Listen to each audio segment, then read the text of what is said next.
नमस्कार, मैं हूं आपके साथ कृपाशंकर शर्मा।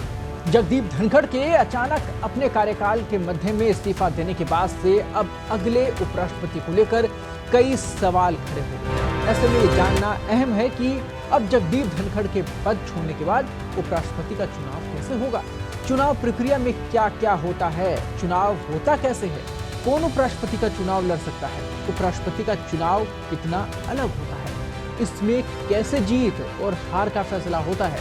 ये सवाल बड़े हो गए हैं, लगातार इनको लेकर चर्चाएं हैं, सर्च किया जा रहा है। आइए हम आपको बताते हैं कि उपराष्ट्रपति के चुनाव की प्रक्रिया क्या है। देखिए, ग्राफिक्स के जरिए आप समझिए।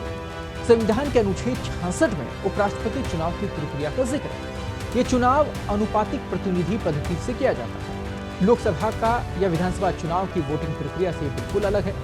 उपराष्ट्रपति चुनाव में voting single transferable vote system से होती है। चुनाव के मतदाता को वरीयता के आधार पर वोट देना होता है। बैलेट पेपर पर मौजूद उम्मीदवारों के नाम के आगे अपनी पसंद अनुसार प्राथमिकता अंकित की जाती है। ये पूरी प्रक्रिया गुप्त मतदान की पद्धति से होती है। मतदाता को अपनी वरीयता सिर्फ रोमन अंक के रूप में लिखनी होती है। चुनाव आयोग द्वारा उपलब्ध कराए गए खास पेन से ये वरीयता लिखी जाती है।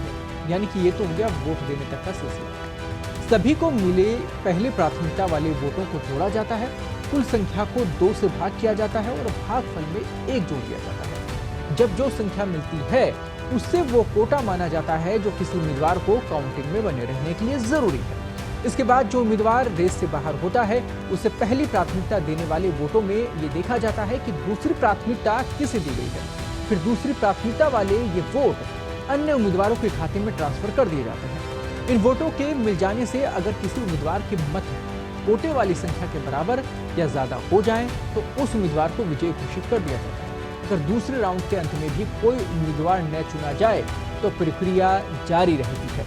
सबसे कम वोट पाने वाले कैंडिडेट को बाहर कर दिया जाता है। फिर उस प्राथमिकता को संबंधित उम्मीदवारों को ट्रांसफर किया जाता है। ये प्रक्रिया जारी रहती है और सबसे कम वोट पाने वाले उम्मीदवारों को तब तक बाहर किया जाता रहेगा जब तक किसी एक उम्मीदवार को मिलने वाले वोटों की संख्या कोटे के बराबर न हो जाए। देखिए, चुनाव में खड़े होने के लिए किसी भी व्यक्ति को कम से कम 20 संसद सदस्यों को प्रस्तावक और कम से कम 20 संसद सदस्यों को समर्थक के रूप में नामित कराना होता है।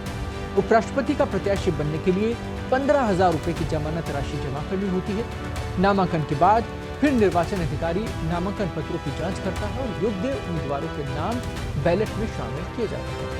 उपराष्ट्रपति चुनाव में राज्यसभा के 233 निर्वाचित सांसद, राज्यसभा में मनोनीत 12 सांसद और लोकसभा के 543 सांसद वोट डाल सकते हैं। इस तरह के कुल 788 लोग वोट डाल सकते हैं।